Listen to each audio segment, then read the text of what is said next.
Allahu Allahu Allahu Allah Allahu Alhamdulillahi wahdahu la sharika lahu wassalatu wassalamu ala man la nabiyya ba'da.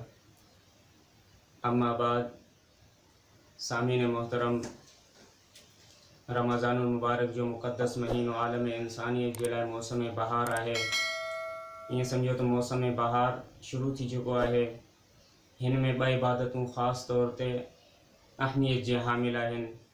Number 1 ॾींहं जो रोज़ो, number 2 राति जो क़याम यानी नमाज़ तरावी। ऐं हीउ अहिड़ो बाबरकत महीनो आहे।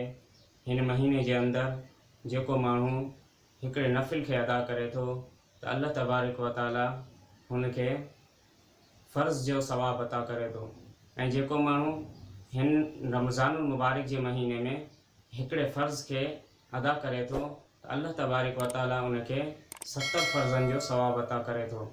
तो मुंहिंजा मोहतरम दोस्तों, नबी अलैहिस्सलातु वस्सलाम भी रमज़ानुल मुबारक में सब खां वधी करे इबादत कंदा हुआ। हज़रत अम्मा आयशा रज़ी अल्लाह ताला अन्हा फरमाए थी त नबी अलैहिस्सलातु वस्सलाम रमज़ानुल मुबारक जे पहिरीं तारीख़ खां वठी आख़िर रमज़ान ताईं पंहिंजे बिस्तरे ते तशरीफ़ खणी कोन ईंदा हुआ, यानी इबादत जे अंदरि मसरूफ़ रहंदा हुआ। तो मुंहिंजा मोहतरम दोस्तों, असांखे बि घुरिजे त असां बि वधि मां वधि पंहिंजी इबादत में टाइम खे गुज़ारियूं। ऐं अॼुकल्ह जेको सोशल मीडिया ते जेको रमज़ानुल मुबारक में असां तरावी पढ़ूं था, उन तरावी जे बारे में वॾो ज़ोर ऐं शोर सां जेका बहस थींदी आहे, उन जे बारे में जेका माण्हू कुझु माण्हुनि जी इहा राय आहे त उहे चवनि था त तरावी जी 8 रकात नमाज़ आहे। इहा ॻाल्हि बिल्कुलु ग़लति आहे। उस्ताद मोहतरम हज़रत मौलाना मोहम्मद इलियास घुमन साहब पंहिंजे किताब में इन्हनि ॻाल्हियुनि जा जवाबात बि ॾिना आहिनि। मुंहिंजी बि इहा ख़्वाहिश आहे त आउं बि 2-3 हदीसूं तव्हांजे अॻियां पेश कयां। हीअ किताब नमाज़ अहलु सुन्नत वल जमात उस्ताद मोहतरम मौलाना मोहम्मद इलियास घुमन साहब जी लिखियल आहे। इन जे सफ़ा नंबर 139 ते हदीस नंबर 1 मौजूद आहे। हज़रत जाबिर बिन अब्दुल्लाह रज़ी अल्लाह ताला अन्हु फरमाइन था त ख़रजन नबी सल्लल्लाहु अलैहि वसल्लम ज़ात लैलतिन फ़ी रमज़ान फ़सल्लन नास 24 रकातन व औतर बिसलासतिन, यानी नबी अलैहिस्सलातु वस्सलाम रमज़ान जी हिकिड़ी राति में तशरीफ़ खणी आया ऐं माण्हुनि खे 4 फ़र्ज़, 20 रकात तरावी ऐं 3 वितर पढ़ाया। तो ॾिसो मुंहिंजा मोहतरम दोस्तों, हिन हदीस मां असांखे मालूम थियो त नबी अलैहिस्सलातु वस्सलाम पंहिंजी ज़िंदगी में 20 रकात नमाज़ तरावी अदा कई आहे। माण्हू चवंदा आहिनि त 20 रकात नबी अलैहिस्सलातु वस्सलाम पंहिंजी ज़िंदगी में कॾहिं बि कोन पढ़ी आहे। मुंहिंजा मोहतरम दोस्तों, इहा ॻाल्हि ग़लति आहे। हीअ हदीस तव्हांजे अॻियां मूं पेश कई आहे नबी अलैहिस्सलातु वस्सलाम जे सहाबी हज़रत जाबिर बिन अब्दुल्लाह रज़ी अल्लाह ताला अन्हु खां हीअ रिवायत मनक़ूल आहे।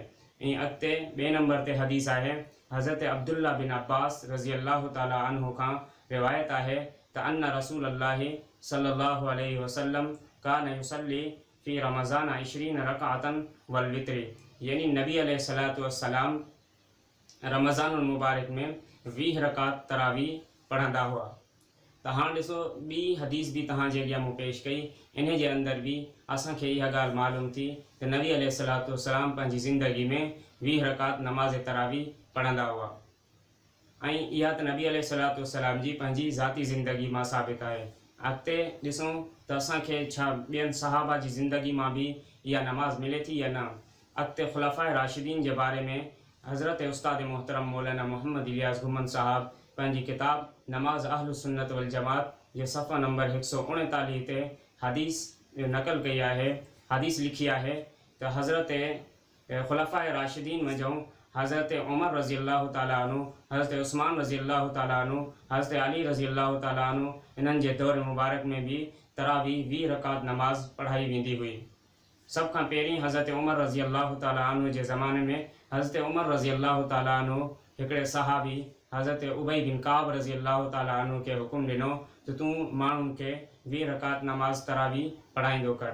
तो मुंहिंजा मोहतरम दोस्तों, ॾिसो इहा बि हदीस असांजे साम्हूं अची वई। हज़रत ख़ुलफ़ाए राशिदीन जी ज़िंदगी मां बि असांखे इहा दलील मिली वई त नबी अलैहिस्सलातु वस्सलाम पंहिंजी ज़िंदगी में भी तरावी पढ़ी, 20 रकात नमाज़ तरावी पढ़ी ऐं हज़रत ख़ुलफ़ाए राशिदीन जी ज़िंदगी मां बि असांखे दलील मिली वई त हज़रत ख़ुलफ़ाए राशिदीन मंझि हज़रत उमर, हज़रत उस्मान, हज़रत अली रज़ी अल्लाह ताला रज़ी अल्लाह रिज़वानुल्लाहि अलैहिम अजमईन भी पंहिंजी ज़िंदगी में 20 रकात नमाज़ तरावी अदा फ़रमाईंदा हुआ।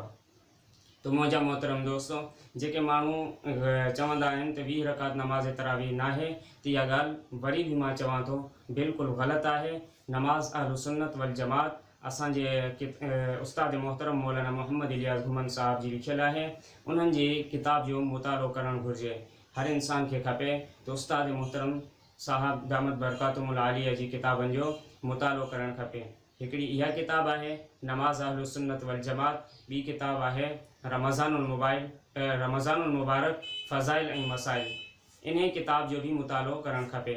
त मुंहिंजा मोहतरम दोस्तों, अल्लाह तबारक व तआला खां दुआ आहे अल्लाह ताला तव्हां ऐं असांखे अमल करण जी तौफ़ीक़ अता फ़रमाए।